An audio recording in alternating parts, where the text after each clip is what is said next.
राष्ट्रवाद खंड 3। राष्ट्रवाद किसे कहा जाता है?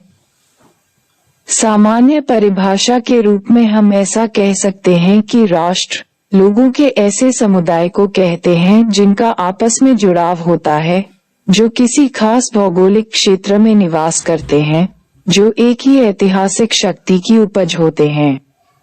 वस्तुतः राष्ट्रवाद को प्रेरित करने में परंपरा, संस्कृति, भौगोलिक एकता आदि कारकों की भूमिका होती है। राष्ट्रवाद का आरंभिक मॉडल पश्चिमी यूरोप में विकसित हुआ था। ये सामंतवाद का पूंजीवाद में रूपांतरण का परिणाम था। भारत में राष्ट्रवाद के उद्भव की पृथक प्रक्रिया रही थी। यहाँ राष्ट्रवाद का विकास निम्नलिखित प्रक्रिया या के रूप में समझ सकते हैं। 1. राष्ट्रवाद की आरंभिक अभिव्यक्ति ब्रिटिश औपनिवेशिक शोषण के विरुद्ध प्रतिक्रिया के रूप में हुई। इसे आद्य राष्ट्रवाद का नाम दिया गया है। 2. दूसरा चरण पश्चिमी विचारों के साथ आदान प्रदान के माध्यम से संभव हुआ। इसे हम आधुनिक राष्ट्रवाद के रूप में जानते हैं। भारतीय राष्ट्रवाद के संदर्भ में पश्चिमी विचार। पहला विचार ब्रिटिश अधिकारी जॉन स्ट्रेची और ब्रिटिश प्रधानमंत्री चर्चिल मानते थे कि भारत न कभी राष्ट्र था और न कभी हो सकता है, क्योंकि भारत में सामाजिक सांस्कृतिक विविधता अत्यधिक है। दूसरा विचार पश्चिमी विचारक बेनेडिक्ट एंडरसन इमेजिन्ड कम्युनिटी नामक लेख में ने भारत में राष्ट्रवादी भावनाओं के उभार का श्रेय ब्रिटिश औपनिवेशिक शासन को दिया है।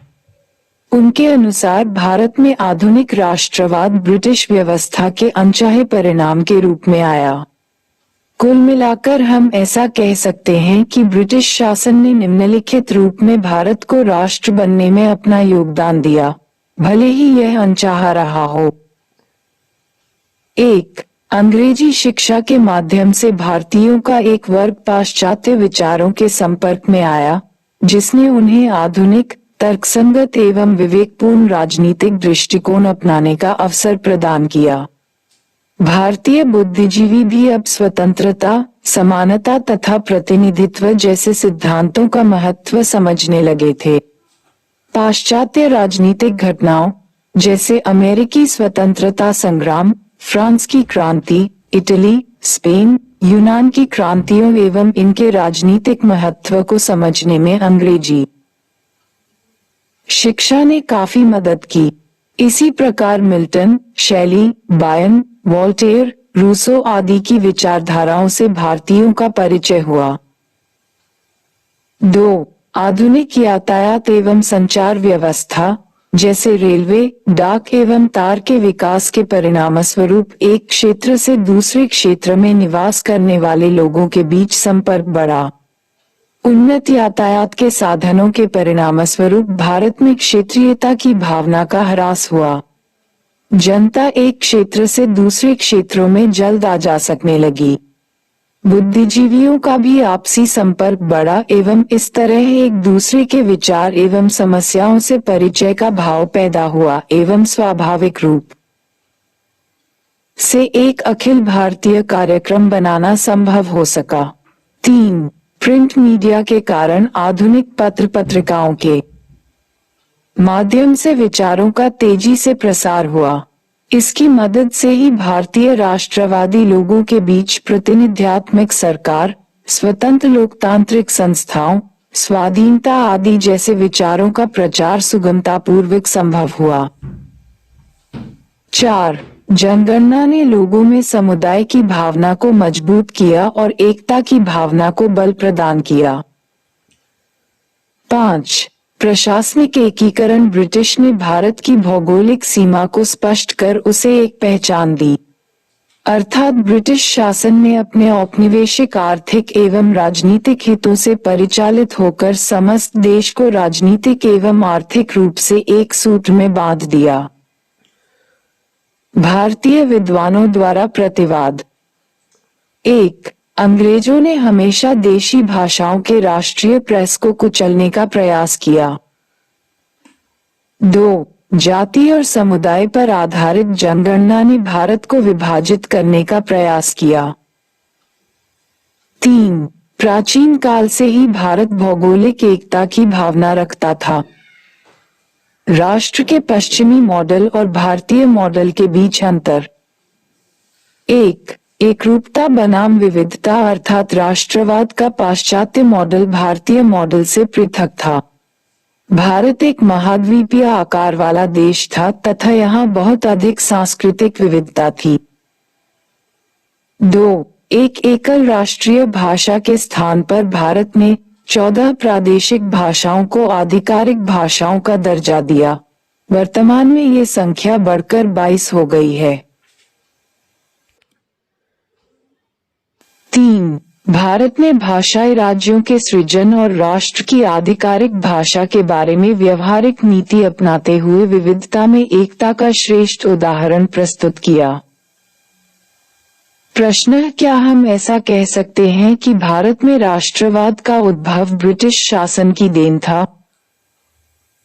उत्तर: यद्यपि यह सही है कि ब्रिटिश ने भारत में ऐसे कारकों को जन्म दिया जिन्होंने राष्ट्र के रूप में भारत के विकास में अपनी भूमिका निभाई, फिर भी हम ऐसा नहीं कह सकते कि भारत में राष्ट्रवाद केवल ब्रिटिश शासन की देन है। इसके निम्नलिखित कारण हैं। 1. भारत में प्राचीन काल से जम्बूद्वीप की अवधारणा चली आ रही थी, जो भारत को एक भौगोलिक इकाई होने का एहसास दिलाती है। 2. जैसा कि ब्रिटिश विद्वान क्रिस्टोफर बाइली भी मानते हैं कि भारत में प्राचीन काल से देशभक्ति, अच्छी सरकार आदि की अवधारणा प्रचलित थी। राष्ट्रवाद का विकास।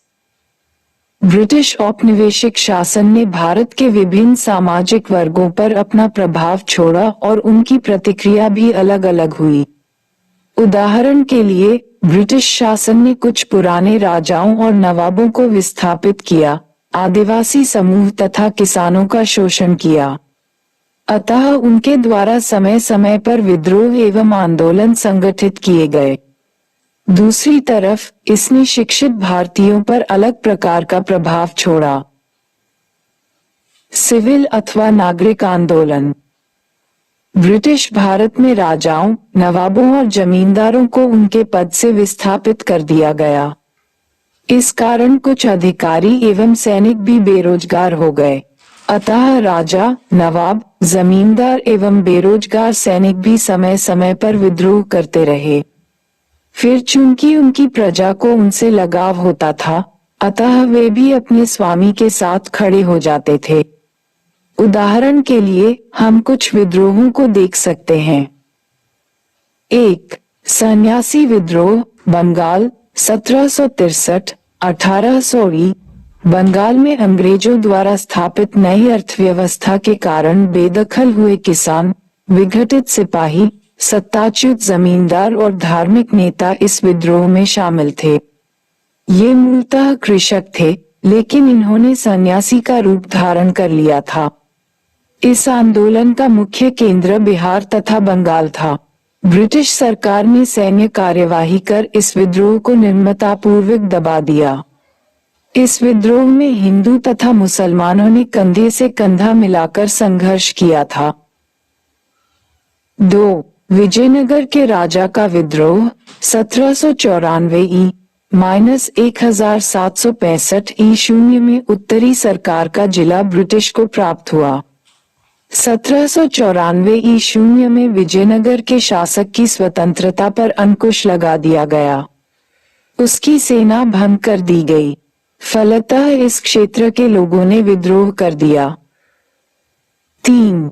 त्रावणकोर के दीवान वेलुथम्पी का विद्रोह, 1805 त्रावणकोर के शासक पर सहायक संधि थोप दी गई। उस पर अनेक प्रकार का नियंत्रण लगाया गया।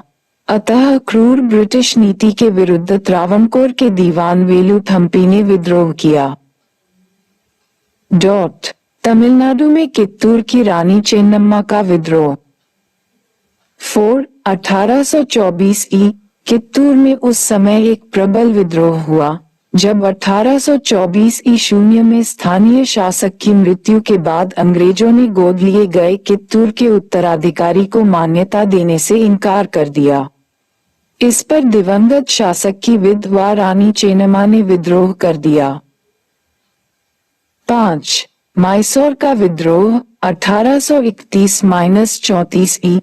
टीपू की मृत्यु के बाद मैसूर का छोटा सा राज्य वाडियार वंश के कृष्णाराज तृतीय को दिया गया था एवं उस पर सहायक संधि थोप दी गई थी। चूंकि राजा को ब्रिटिश के लिए अधिक रकम उगाहनी थी, अतः किसानों पर भू राजस्व की दर बढ़ा दी गई। फलतः जनता ने विद्रोह कर दिया। जनजातीय आंदोलन।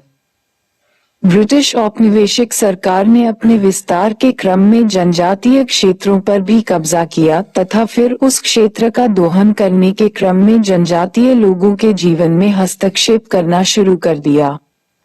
इस कारण जनजातीय लोगों में असंतोष उत्पन्न हुआ और वे समय समय पर ब्रिटिश शासन के खिलाफ विद्रोह करने लगे। असंतोष के कारण। 1. जनजातीय क्षेत्र में सामुदायिक संपत्ति की अवधारणा खुंटकट्टी प्रथा प्रचलित थी, परंतु ब्रिटिश ने भूमि पर निजी स्वामित्व की अवधारणा को आरोपित कर दिया तथा उनसे भू राजस्व की बड़ी राशि वसूल की। 2. जिन क्षेत्रों में ब्रिटिश शासन का विस्तार हुआ, वहां जमींदार, ठेकेदार एवं महाजन जैसे शोषक समूह भी पहुंच गए। 3. ठेकेदारों द्वारा जनजातीय लोगों को अनुबंधित श्रमिकों के रूप में चाय बागान अथवा अन्यत्र काम करने के लिए भेजा गया। 4. जनजातीय क्षेत्रों में बेट बेगारी, जबरन बेगारी का प्रचलन था तथा जनजातीय लोगों से मुफ्त में श्रम लिया जाता था। 5. अफीम की खेती पर पाबंदी तथा झूम कृषि पर पाबंदी के विरुद्ध जनजातीय लोगों द्वारा प्रतिक्रिया व्यक्त की गई। 6. देशी शराब बनाने के बदले जनजातीय लोगों पर प्रत्येक घर के हिसाब से आबकारी कर लगाया गया। प्रमुख विद्रोह एवं आंदोलन। 1. कोल जनजाति का विद्रोह 1831 ई। छोटा नागपुर क्षेत्र की कोल जनजाति के लोगों में अपनी जमीन बाहरी किसानों को हस्तांतरित होने, देशी शराब पर उत्पाद शुल्क लगाने तथा जबरन अफीम उगाने के लिए बाध्य करने के कारण व्यापक असंतोष था। 1831 में बुद्धू भगत के नेतृत्व में कोल विद्रोहियों ने हजारों बाहरी किसानों को मार दिया। ब्रिटिश सरकार ने एक बड़े सैन्य अभियान के तहत कानून व्यवस्था एवं शांति की पुनर्स्थापना की। इस विद्रोह की एक विशेषता रही कि इसके दमन के बाद ब्रिटिश शासन ने अनेक प्रशासनिक परिवर्तन किए, जिसका मुख्य उद्देश्य पिछड़े क्षेत्रों के प्रशासन को सरल एवं लचीला रूप देना था। 2. संथाल विद्रोह 1855-56 ई। 19वीं सदी के जनजातीय विद्रोहों में सबसे महत्वपूर्ण विद्रोह संथाल विद्रोह था। इसका प्रमुख क्षेत्र भागलपुर से राजमहल की पहाड़ियों के बीच, जिसे दामन-ई-कोह के नाम से जाना जाता है, तक था। कृषि करने वाली संथाल जनजाति पर साहूकारों और जमींदारों ने अत्याचार कर उन्हें भूमि से बेदखल कर दिया था। इस विद्रोह के दो प्रमुख नेता सिद्धू तथा कान्हू थे। ब्रिटिश सरकार ने 1856 ई में एक बड़ी सैन्य कार्यवाही के बाद संथाल विद्रोह को क्रूरतापूर्वक दबा दिया। इस विद्रोह के पश्चात ब्रिटिश सरकार ने संथाल क्षेत्र को पृथक जिला घोषित कर उसका नामकरण संथाल परगना कर दिया। इसके साथ ही किसी संथाल आदिवासी द्वारा गैर संथाल को भूमि अंतरण गैर कानूनी हो गया। रंपा विद्रोह 1879 ई। यह विद्रोह आंध्र प्रदेश के गोदावरी जिले के उत्तर में स्थित रंपा पहाड़ी क्षेत्र में सर्वप्रथम 1879 ई में राजू रंपा के नेतृत्व में हुआ। यह विद्रोह साहूकारों के शोषण तथा वन कानून, जिसमें झूम कृषि पर प्रतिबंध एवं इमारती लकड़ी तथा चराई कर में वृद्धि का प्रावधान था, के विरुद्ध हुआ था। विद्रोही अपने आप को राम की सेना, रामदंडू कहते थे।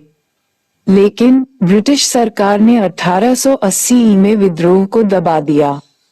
एक बार फिर 1922 से 1924 के बीच अल्लूरी सीताराम 3 राजू के नेतृत्व में यह विद्रोह चलता रहा। 4. मुंडा अथवा उलगुलन विद्रोह 1898, 1900 ई, 1899, 1900 ई में मुंडाओं ने रांची के दक्षिण क्षेत्र में बिरसा मुंडा के नेतृत्व में विद्रोह शुरू किया। यह एक महत्वपूर्ण आदिवासी विद्रोह था। मुंडा जनजाति में सामूहिक खेती का प्रचलन था, जिसे खुंटकट्टी कहा जाता था। जागीरदारों के द्वारा खुंटकट्टी अधिकारों का उल्लंघन, अनुबंधित मजदूरों की समस्या एवं बेट बेगारी आदि कारणों ने मुंडा विद्रोह को जन्म दिया।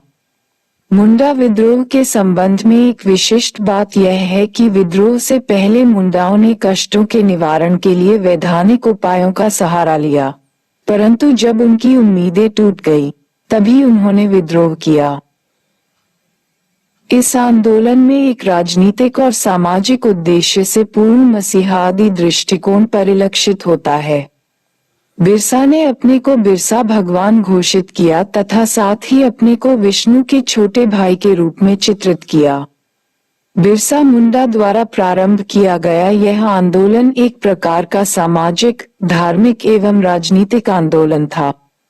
हालांकि यह विद्रोह दबा दिया गया, किंतु बिरसा के महान नेतृत्व के कारण यह ऐतिहासिक बन गया। इसमें महिलाओं ने भी महत्वपूर्ण भूमिका निभाई थी। किसान आंदोलन। भारत पर ब्रिटिश नियंत्रण का अर्थ था भारत के गांवों पर नियंत्रण। इसलिए ब्रिटिश शासन का सबसे अधिक कुप्रभाव गांवों को झेलना पड़ा एवं भारतीय किसान उसके शिकार हुए। ब्रिटिश शासन का भारतीय किसानों पर निम्नलिखित प्रभाव देखा गया। 1. किसानों पर भू राजस्व का अत्यधिक दबाव डाला गया तथा अकाल की स्थिति में भी उनसे जबरन भू राजस्व वसूल करने का प्रयास किया गया। 2. ब्रिटिश शासन की विदेशी प्रकृति भी कृषक असंतोष का एक कारण थी। किसान अपने आप को ब्रिटिश द्वारा स्थापित संस्थाओं तथा अधिकारियों से नहीं जोड़ पा रहे थे। 3. नकदी फसलों को प्रोत्साहन दिए जाने के कारण अकाल एवं भूखमरी की घटनाओं में वृद्धि हुई। 4. ब्रिटिश व्यापार नीति तथा औद्योगिक नीति के कारण ग्रामीण हस्तशिल्प उद्योग का पतन हुआ तथा कृषि पर जनसंख्या का अधिभार बढ़ता गया। इसके कारण ग्रामीण गरीबी एवं ग्रामीण ऋणग्रस्तता को बल मिला। 5. ब्रिटिश शक्ति के विस्तार के साथ भारत में कुछ प्रसिद्ध शासक एवं जमींदार विस्थापित हो गए। कई बार किसानों ने इन विस्थापित तत्वों के पक्ष में भी विद्रोह किया। कुछ महत्वपूर्ण किसान आंदोलन। 1. सन्यासी एवं फकीर विद्रोह, बंगाल, 1763, 1800 ई। 2. पागलपंथी विद्रोह, बंगाल, 1824 ई। इस विद्रोह के नेता कर्मशाह थे। उत्तरी बंगाल में हुए इस अर्ध धार्मिक प्रकृति के विद्रोह का मुख्य कारण जमींदारों द्वारा कृषकों का शोषण करना था। आगे चलकर किसानों ने टीपू, कर्मशाह का पुत्र, नामक एक फकीर को अपना नेता बनाया। टीपू बाउल संप्रदाय का अनुयायी था। बाउल संप्रदाय के लोग एक दूसरे को पागल कहते थे। आगे इस विद्रोह ने कानूनी रूप ले लिया तथा रैयतों ने मेमनसिंह जिले में अपना एक कानूनी प्रतिनिधि तथा स्थायी प्रतिनिधि मंडल नियुक्त कर दिया। 3. फराजी आंदोलन, बंगाल, 1838-57 ई, 1838 ई से 1851 ई तक अफीम की जबरन खेती के विरोध में फरीदपुर के हाजी शरीयतुल्लाह ने किसानों को संगठित किया। इस विद्रोह का प्रमुख कारण अधिक भू राजस्व का निर्धारण तथा बड़े स्तर पर किसानों को उनकी जमीनों से बेदखल करना था। बाद में उसके पुत्र दुदुमिया ने इस आंदोलन को आगे बढ़ाया। 4. मोपला विद्रोह, मालाबार क्षेत्र, 1836-54 ई। मोपला मालाबार तट के कृषक थे। मालाबार में भी अंग्रेजों की भू राजस्व व्यवस्था से किसान असंतुष्ट थे। ब्रिटिश शासन भूस्वामियों के अधिकारों पर बल देता था, अतः उसने भू बंदोबस्ती के क्रम में उच्च वर्ग के हिंदुओं, नंबूद्री तथा नायर जैनियों की शक्ति को पुनः अधिकार के साथ स्थापित कर दिया। इनमें से अनेक को पहले टीपू ने दक्षिण की तरफ खदेड़ दिया था तथा उनकी भूमि मुसलमान कृषकों, जो मोपला कहलाते थे, को आवंटित कर दी थी। ब्रिटिश व्यवस्था के तहत मोपलाओं की सामूहिक रूप से भूमि से बेदखली का एक परिणाम तो ये हुआ कि मुसलमानों में सामुदायिक एकजुटता बढ़ी। नई व्यवस्था में इन मोपला रैयतों को रेहनदार बना दिया गया। इसके परिणामस्वरूप मोपला रैयतों ने जैनियों के खिलाफ हिंसा प्रारंभ कर दी। 1836 ई से 1854 ई के मध्य इस क्षेत्र में जैनियों के अत्याचार के विरुद्ध 22 विद्रोह हुए। इस विद्रोह ने जैनियों की संपत्ति पर आक्रमण और उनके मंदिरों को नष्ट करने का स्वरूप धारण कर लिया, परंतु मोपला असंतोष की जड़ें स्पष्टतः कृषि व्यवस्था में थी। 5. नील आंदोलन, 1859-60 ई। मोपला आंदोलन को अपवाद में रखा जाए तो सबसे अधिक उग्र और विस्तृत किसान आंदोलन 1859-60 ई का नील विद्रोह था। बंगाल के नादिया जिले में दिगंबर विश्वास और विष्णु विश्वास के द्वारा आरंभ किया गया यह विद्रोह देखते देखते संपूर्ण बंगाल में फैल गया। इस विद्रोह का प्रमुख कारण नील उत्पादकों, जो अधिकांशतः यूरोपीय थे, द्वारा कृषकों को जबरन नील की खेती करने तथा उत्पादित नील को कम कीमतों पर बेचने को मजबूर करना था। इतना ही नहीं, किसानों को कम कीमत वाला पैसा भी नहीं दिया जाता था और प्रायः उन्हें ठग लिया जाता था। विद्रोह की व्यापकता को देखते हुए सरकार ने एक नील आयोग का गठन किया, जिसने नील किसानों की मांग को सही बताया। दीनबंधु मित्र ने नील दर्पण में किसानों की इसी विजय गाथा का वर्णन किया है। 6. बंगाल का पाबना विद्रोह, 1873 ई। 19वीं सदी के उत्तरार्ध में बंगाल के पाबना जिले में जमींदारों के शोषण के विरुद्ध विद्रोह हुआ। 1859 ई के बंगाल रैयत कानून में रैयतों को सुरक्षा दी गई थी। रैयत उन लाभों को प्राप्त करना चाहते थे, परंतु जमींदार इसमें व्यवधान उपस्थित कर रहे थे। इस आंदोलन की विशिष्टता ये थी कि इसमें केवल जमींदारों को निशाना बनाया गया, ब्रिटिश सरकार को नहीं। किसानों के प्रयासों से 1885 ई में बंगाल रैयत कानून पारित हुआ, जिसने किसानों को कुछ राहत प्रदान की। इस विद्रोह को केंद्र में रखकर मुशर्रफ हुसैन ने जमींदार दर्पण नामक नाटक लिखा था। मॉडल प्रश्न है, यह इतिहास की विडंबना है कि ब्रिटिश औपनिवेशिक शासन के विरुद्ध भारत में प्रारंभिक प्रतिरोध तथाकथित अशिक्षित एवं असभ्य कहे जाने वाले लोगों की ओर से हुआ। सोदाहरण स्पष्ट कीजिए।